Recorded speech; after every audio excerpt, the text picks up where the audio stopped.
3. Yes.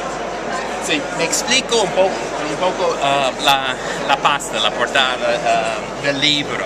La imagen proviene de NASA, tiene un portal en Wikimedia que está libre de costo, y si ustedes entran allí van a encontrar la foto, pero sería la foto verada, ¿no? Eso es el planeta Venus. Ahora sabemos muy bien de que una vez en su historia geológica había agua en Venus, entonces eso quiere decir menos de 100 grados centígrados, ¿cierto?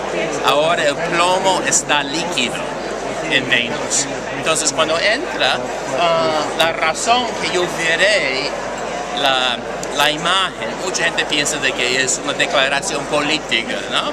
De que el sur está arriba, Antártica, ¿no? No era por eso, ¿no? Que lo que yo pensé es que nosotros en español, inglés, la mayoría de las lenguas leemos de la izquierda a la derecha.